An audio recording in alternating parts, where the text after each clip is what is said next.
second graders. So today's lesson, we're going to be doing two-step problems within 100. So that means that we're going to be doing addition and subtraction problems that aren't any higher than 100. So it'll be pretty easy, but we're just going to go through it. So first, I'm going to show you one.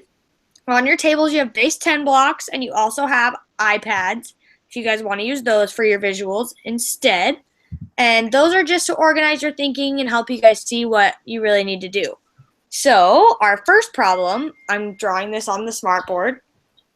So Sally has 20 pieces of candy, and Jim has 26 pieces of candy. So our first question is, how many pieces of candy do they have together? So I put this on the whiteboard. So we have Sally's 20 and Jim's 26. Sorry, my drawing's really bad. And so I put all of them on a board together, and we end up with how many pieces of candy? 46. Yeah. 46. All right. So Sally decides she gets a little hungry, and she eats 10 pieces of those candies. Maddie. So we take away one of the longs, which is this scribble. And how many pieces of candy do they have now? 6. No. There we go. Good job. 26. No, 36. No, 36, right? use your base 10 blocks.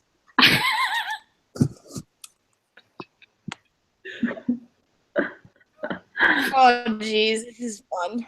So It's you're easy. It would be saying easier if I saying like had that- all the stuff to use. So you're saying that it's 26 because you have 3 groups of 10? Okay, so look at what we did at first. So we put 2 longs Too for long. Sally. So there's Oh, 20, her 20 pieces. And I then got Jim you. has 26 pieces. So we do 2 longs and 6 cubes. And when we put all those together, it makes a group like this. So we have 4 longs, which is how many? 40. 40. Yeah. 40. And then we have 6 singles. So what's 40 plus 6? 46. 46. Good job. Okay, so Sally eats 10 of them. So we take 10 away. Oh. now we have 3 longs. And 6 singles. So how many is that?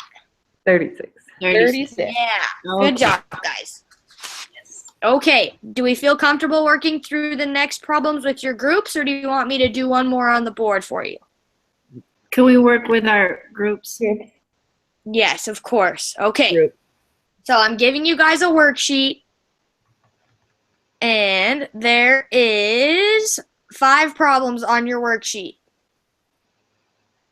So at your group and with your group mates, you guys are all going to work through the problems together and use your base 10 blocks or your iPad or draw it out, however you guys feel comfortable. And when you get done with the problems, you're going to share the answer with the group and help them understand how you got your answer. And if you guys need help, just raise your hand and I'll be walking around. Okay, so you guys ready to, do you want to write down the next problems? Sure. Here. Okay, Do some math. they're easy. Okay. Okay, so Albert earned $25 from doing chores around the house. So him and his mom go to the store and he wants a cupcake that costs $5. So we're He supposed, buys the cupcake. we're supposed to use our base 10 blocks, yeah? Yeah, Or our iPad? Or the yes. whatever? Okay. Okay, so Albert buys the cupcake for $5. And then the next day, he earns $3 for doing dishes. How Wait, much money does Albert have? Okay. So he starts with 25, right? Yes. And then Spend- we're supposed to, he spends $5, and then the next day he gets $3 more. Yes. So how much money does he have now? Work through it with your group. So guys, I was thinking that there's two groups of 10, right? Yeah. And then 5 singles, yeah? Mm-hmm. 5. And then another 5 for the $5 he spends, right? No, because if you Take spent away. 5, he doesn't have any anymore, right? Oh, okay. You take it away. Okay. Sorry, this is hard for me. It's okay. That's why we're working in a group, so we can help each other. So it's just 20 then? Yeah, so after the story is $20. Okay. And then he gets 3 more? Yeah. So then we would add 3 more single pieces onto our 20. Oh, 23? So he has $23. 23. Yay. Oh, yeah. Yay! Look at it. It's beautiful. So Oh. nice. Okay, ready for question number 2? Yes. Yes, This one's harder.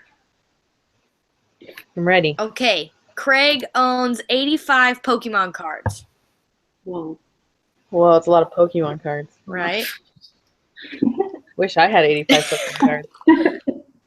And Billy has 10 Pokemon cards.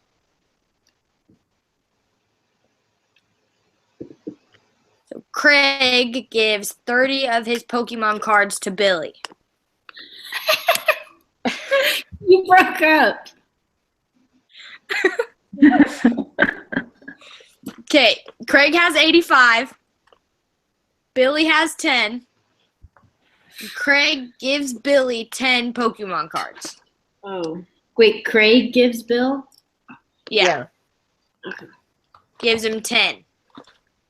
So how many cards does Craig have, and how many cards does Billy have now? Okay.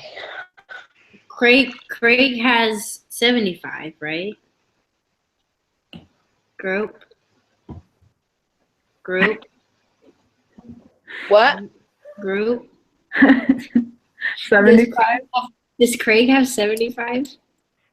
85. Wait, he gave 10 to Bill, though. No, Bill Bill has had 10. 10. He gave 30 to Bill. Oh. You cracked out, man. I didn't hear it. So what's the answer? I don't know. Figure it out. I'm Not say getting that to a kid. So, Sammy, can you explain it to me? yeah. So Craig has 85, and he gives 30 to Billy. We have to take those base 10 blocks away and give them to Billy. So Billy now has 4 of those base 10, so he has 40 Pokemon cards now, Oh, which leaves Craig with 55 Pokemon cards. okay. Good job. Right? Yes. Yes. Okay, the So next we're one. Are we, Miss Shay, are we just doing 3 of these? There's 5 of them, but if you only want to do 3 to save time, we can only do 3. That's Okay. All right. So number 3. You're going to like this one, guys. I'm excited. Lizzie and Sammy have 50 fish. Ooh, Yay! I like fish. 50 fish. Sammy gets her own blue fish tank and puts 10 of those fish in her tank. That's rude, Sammy. Well, I wanted them to have their own home. How many fish are in?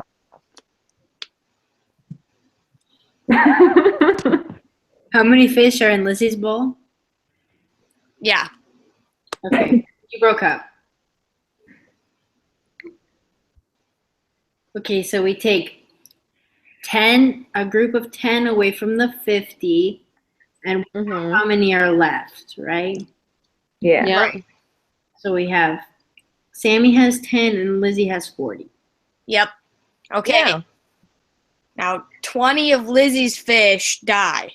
Oh, Oh no. Lizzie. Am wonder I I a took bad my fish pen. taker, Kara?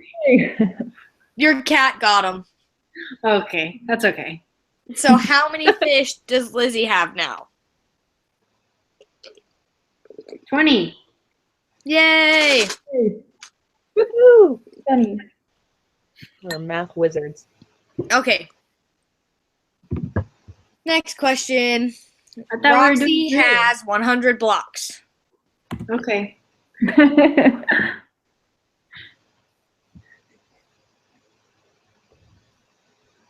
All right. The Children's Hospital has 50. So if Roxy takes 50 of hers and donates them to the Children's Hospital, how many books does Roxy have and how many does the hospital have?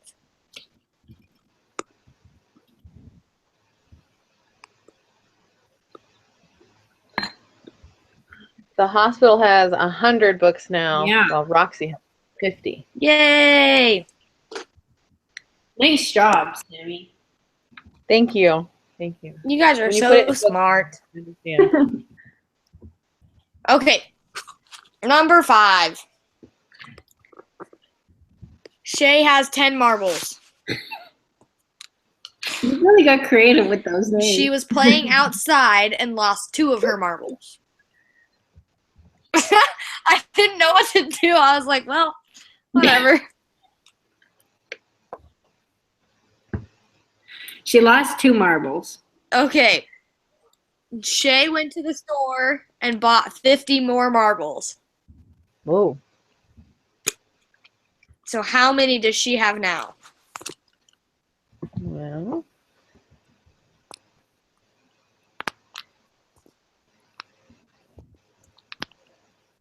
58. whoa. Yay! Is that right? Okay. Yep. You're Great. good. Okay, so the next step is you guys have 2 problems to do on your own. And then when you're done, you look up on the board for your exit ticket so that you can go to recess. Ooh, I Okay. like Sounds good. And the exit ticket is your formative assessment, your check for understanding. Okay, so the 2 problems that you guys do on your own. Sheldon is 10 years old. How old was he last year? And how old will he be in 10 years? Ooh. He's 10 years old? Yeah. And then how old will he be in how many years? 10? Yeah. Yeah. So he was 9 last year. Mm-hmm. And he'll be 20? 20. Yep. Yay. Whoa. Okay, next one. Grandma has 75 flowers in her garden. What about cookies? I like cookies, but then I would be hungry if I started writing about cookies. Okay, so Grandma has 75 flowers, and she plants 20 more flowers. Whoa. The weather gets cold, and 50 of her flowers freeze. Oh, darn Wiggum. Wow. The bummer. How many of her flowers are still alive after the freeze? 45. Yeah. Yay! This is easy, Miss Shay. Thank you. You're welcome. You guys are really good at this. Okay, so this is your exit ticket. So you're going to take out a separate sheet of paper and write your name on top and the date and exit ticket. All right. And this question is a challenge question. Harder, and we're going to check to see how well you understand the process of these 2-step problems. And remember to use your base 10 blocks to stay organized. And that'll also help you see the problem so you can visualize it. And if you want to, you can use the iPad for base 10 blocks. And then you can draw it out if you want to, but these numbers are kind of big, so you don't really want to draw it out. Try and keep it with your base 10 blocks. When you are ready to start the problem and have it all organized and figured out, I want you to write your problem on the drawing app on your iPad. So it's just like a blank sheet of paper on the iPad. And it's a pen. And I want you guys to write out your problem and all the steps that you took for your problem and raise your hand so that I can come and check and make sure that you understood it. And then you can go to recess if you get it right. Yay. Okay. So Amber is 66 years old. Wow. Her sister is 34 years old. What's her name? I don't know, sister. How old is she? 34? Mm-hmm. How old are they together? Whoa. And how old are they 10 years ago?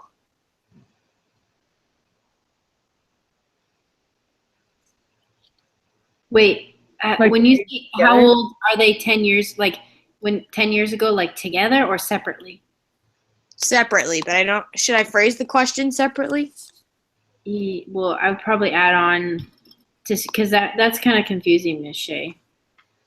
Should I say how old were each of them 10 years ago? Yeah. Yes, that makes more Okay. sense. There we go. All right, I'm ready to go to recess. Me Me too. Okay, can I see your work? I have it on my hand.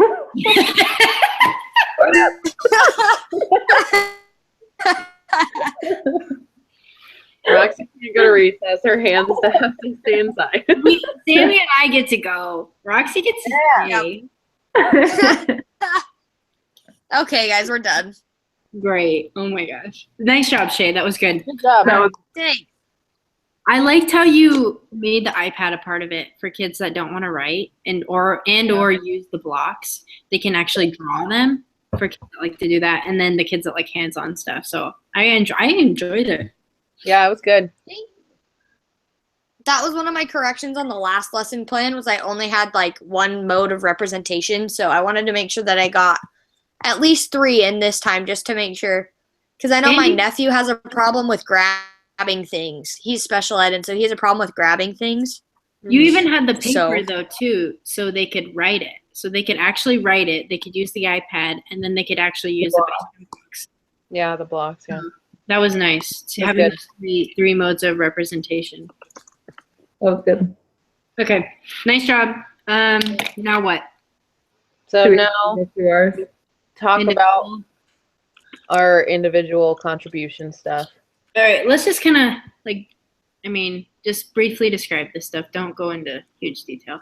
Yeah, agreed. Okay, I can go first since I'm up there first. Okay. That's good. Just kidding. Oh. Sorry, guys. Okay, so my instructional strategy, I use the representation of expression because I think that we've learned a lot about the instructional strategies, but the expression sometimes is hard to figure out different ways of different activities and stuff. But I really liked the do-it-yourself strategy because sometimes you think about getting all of these. When you're a teacher, you're always going to have some sort of kit or whatever. But with special ed, which is what I'm going into, you don't always have an obvious answer for everything. And so I really like that they made do-it-yourself part of that instructional strategy of expression, and they provided different websites that you could go to. They used Pinterest, and I thought that was really cool because I used Pinterest all the time. And so I really liked that. And then they didn't really have a lesson plan. It just really broke different, just what it was. And then there was a lot of different videos about people that created something. And one of the videos was about, so with people with Parkinson's, when they eat, they are always shaking. So when they use a spoon or any utensil, like they shake and all of the food is either off or it's really hard to make it to their mouth. And so there's a spoon that they created that the handle moves with the tremors. So the spoon stays Yeah, I've seen it. It's super Yeah. cool. It's yeah, pretty so I thought cool. that was really cool that they could figure out a way to accommodate and modify so somebody could be successful in something so that would seem so simple for us, but really difficult for other people that have tremors. And so that do-it-yourself strategy is so important. And so I really like that they talked about that, because not a lot of people talk about creating your own activities or whatever. And then the toolkit ideas that I really like, because working with students, I didn't really have, like in a school setting, they didn't give me a lot of like writing information when I was writing with kids. And so the websites that I found were really cool, like Spelling City, helping them with their spelling, because some kids don't like to write it. And this gives them a different alternative way to take spelling tests and then to practice their spelling words. So I thought that was pretty cool. And then there was an app called Little Bird's Tale, and I downloaded it, and it's really really fun. You just create your own story. And I like that because it gives them an opportunity to make it their own story, and then they can add pictures to it and they can draw. And so even if they can't put words in, they can just draw a little story. So I thought that was cool. And then the other one was Story Jumper, and it had the same basic principle of Little Bird. They had books that were already somewhat created, but you just added the details to it. I really liked that too. So those were some of the things that I liked and learned this week. Yeah, I've actually seen the spoon before. I saw it on Facebook actually, and I was like, I shared it a bunch of times. I was like, this is literally the coolest thing I've ever seen. They're seriously coming up with awesome inventions to help kids with special needs. It's crazy. Yeah, it's awesome. I like the movement. All right. Who's next? You. Is that me? Oh. Okay. Okay.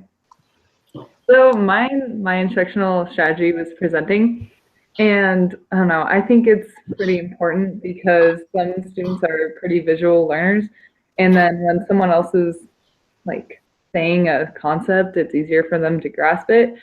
And it's cool because there's so many like different purposes, and the main ones that I saw were the analyzing, narrating, persuading, describing, and informing.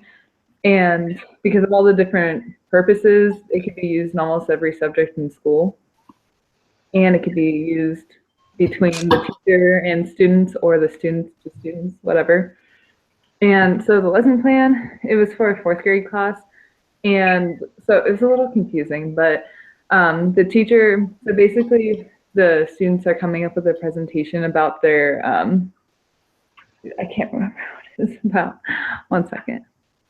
Oh, they're earthquakes. It was about earthquakes, that's what it was. And so she tells them to bring out like their drafts of it, and she tells them to decide what like kind of purpose it was, like the informing, narrative, all of those, and which one's most relevant to their research. And then after that, she tells them to choose a technology tool, which one would like suit best of their research, and not to choose like the easiest one just to get out of it, but something that like suits them and is easy for them to make it appropriate.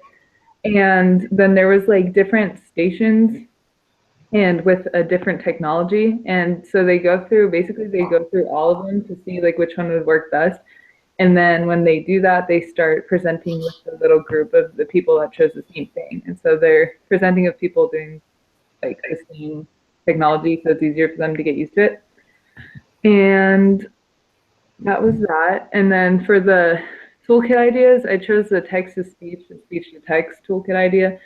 And I think it's cool because it's for like, it's really important for struggling readers and like people that are learning English. And a few websites that I saw was like it's called D-Speech, and I opened it, and it's basically just for like,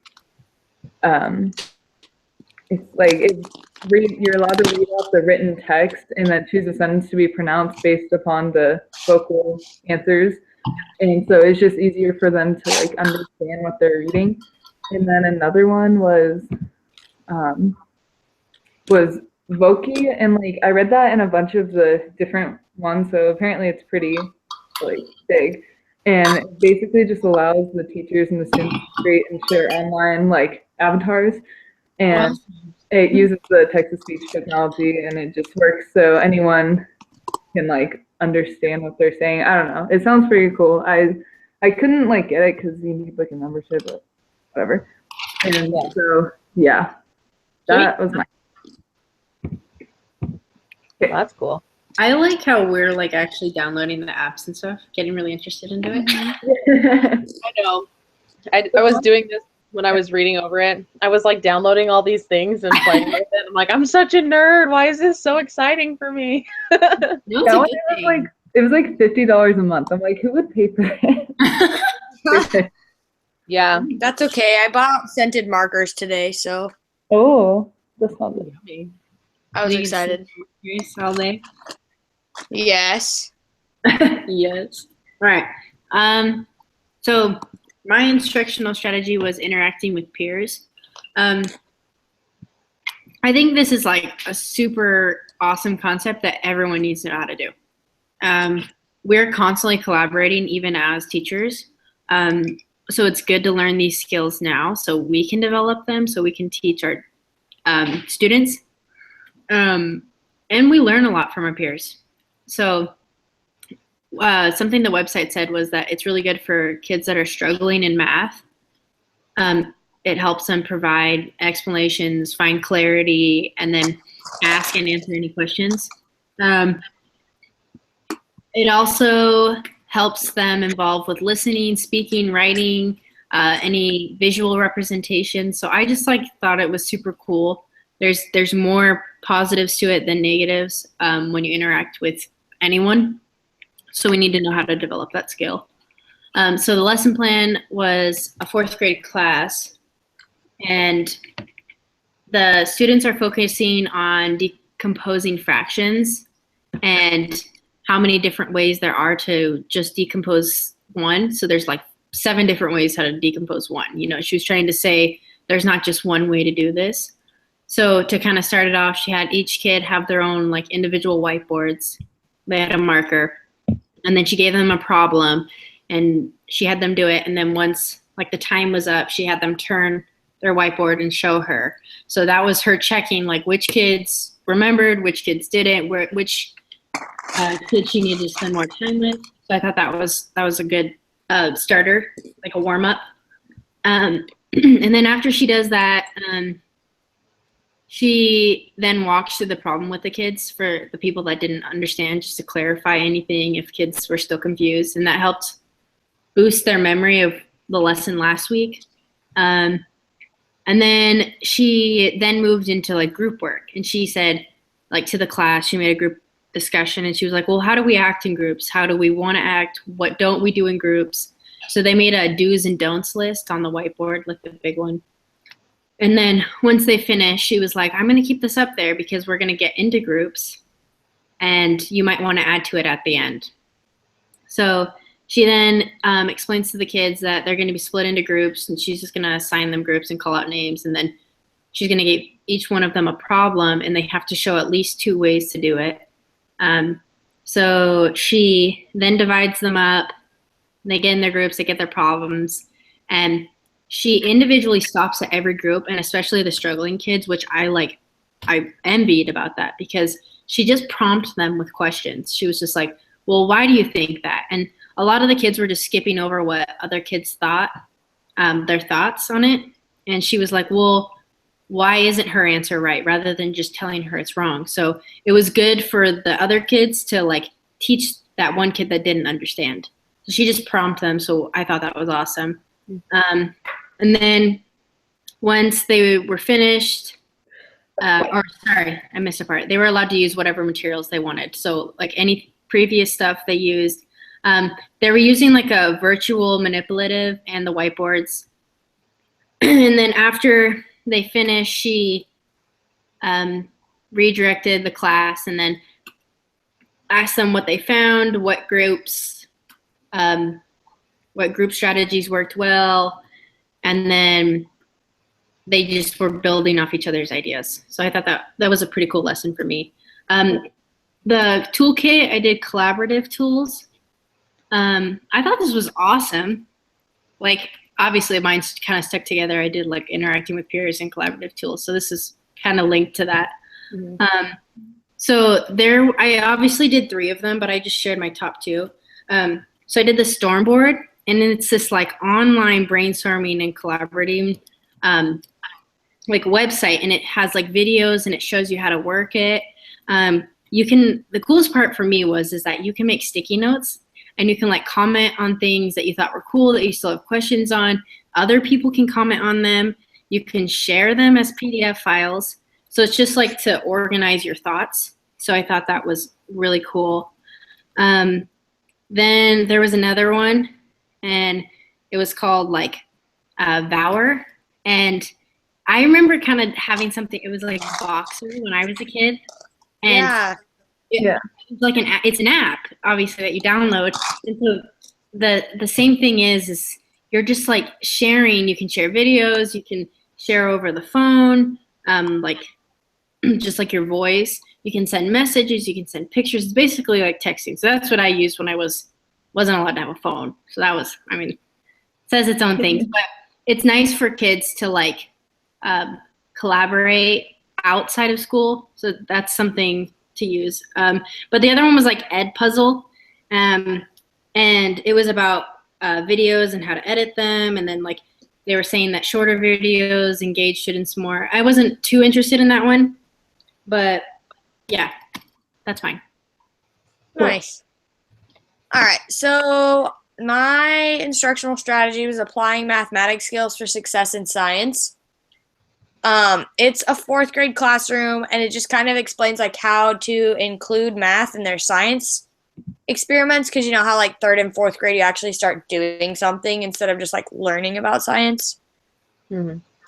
And so the day before this, the class did an experiment with mass. And so they used clay and water, and then they used salt and water. And they measured the mass of the salt, and they measured the mass of the water, and then they measured the mass when they were put together, and then they measured it when they were mixed together. And they did the same thing with the clay, and recorded all their data and all the mass and stuff. And so the teacher started, and she had like a spreadsheet that she made in Google Docs, and she put that up on the whiteboard, and it had like all of her data in it. And she asked the kids like what of the data they would graph. And so the 2 mixed together, and then the 2 by themselves is what you would like compare. And they decided their plot and decided that it was a linear function, and so they put the line through the scatter plot, and there was 1 dot down here that was kind of like out of the way, and the kid was like, hey, like what about that dot? It doesn't fit. And she was like, oh, well, I spilled my water, so the mass of the water was a lot lower than the other one because I spilled it. And so he was like, so what do we do with that data? And she was like, oh, we can just take it out because I didn't measure it correctly, you know? So it was going to throw off the results of everything else. And so I thought that was kind of important too. Like if you're doing an experiment and one thing is like totally off, you got to double check it and see why it's off, because a lot of the times that one thing will mess up your data and your graph really bad. They like graphed hers as a class, and then they were each in pairs for the experiment, and then they graphed the pairs, and then together as a class they all just like came back together and discussed, and just like asked some guiding questions. So they like, what did they ask? If like the mass would be constant, if it kept going linear, or if it would stop. So obviously they would all keep going as a linear function. And then they asked if it would be the same for everything, like for each mass problem that you did. And they all decided no, like if you were adding rocks to water, the rocks wouldn't mix in, kind of thing. And then they just like compared and contrasted the similarities and differences using semantic mapping, which was cool. That's cool.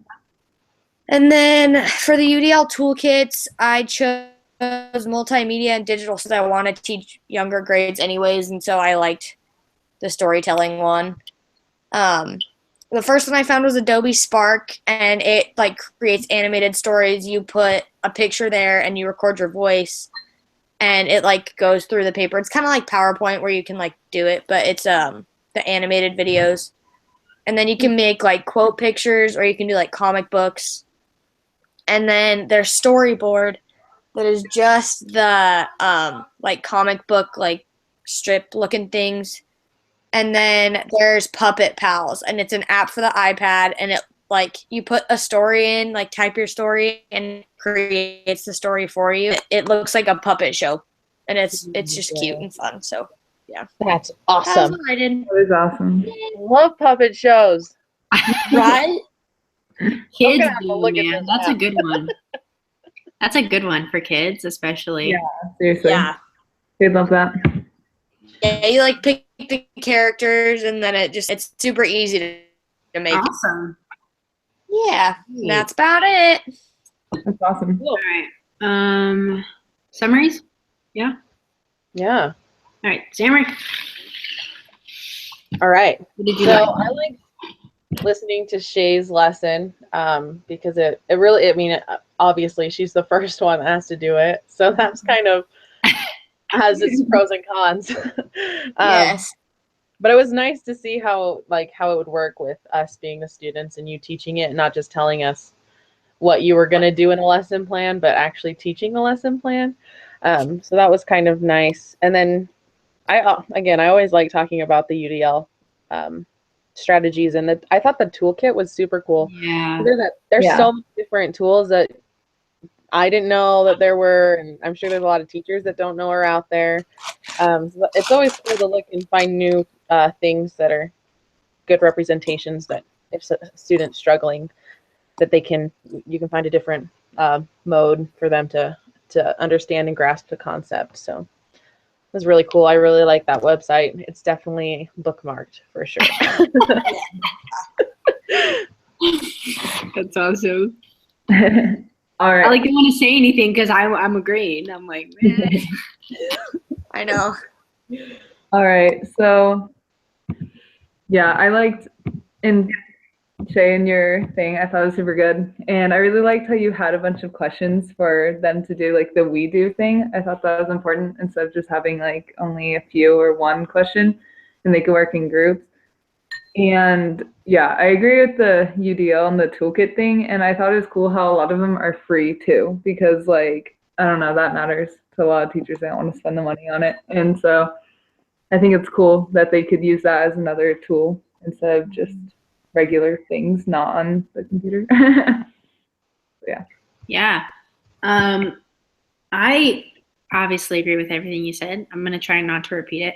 But Shay, I thought you did a really good job of like actually, I mean, obviously I was trying to prompt you, but I wanted you to explain it to me because I don't know what it's like to be in second grade and use those blocks, you know? So I tried to prompt questions and be like, well, I don't understand, because the way you explained it made sense. That's what I'm saying. You did a really good job with that.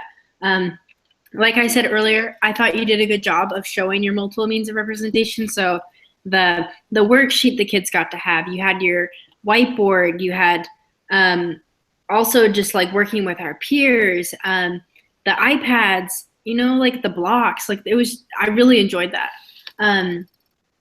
I clearly like every week our lesson plans, just because it helps me think of my own lesson plans, because sometimes it can be really hard. I feel like I always have ideas, but I don't know how to actually organize them, so that it's a good way to see examples every single week.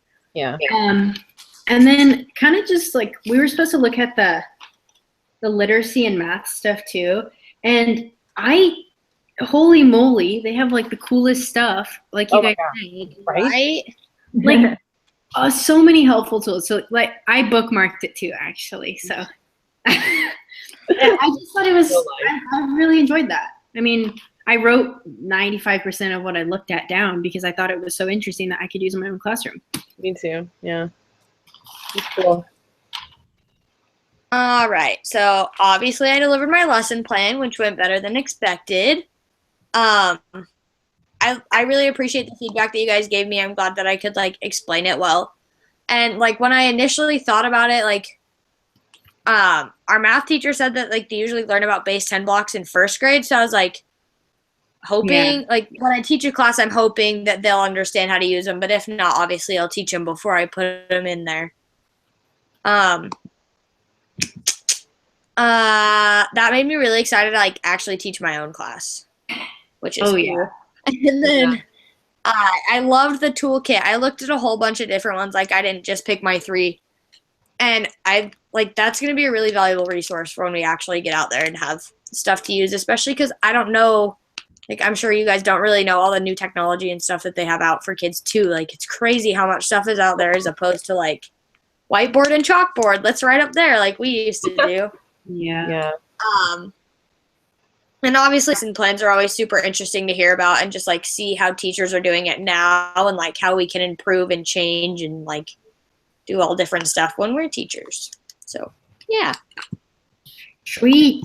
I couldn't agree more. So I think that's all. Okay. You feel good about everything? I think it's good. All right, I'm gonna end it. Okay. All right.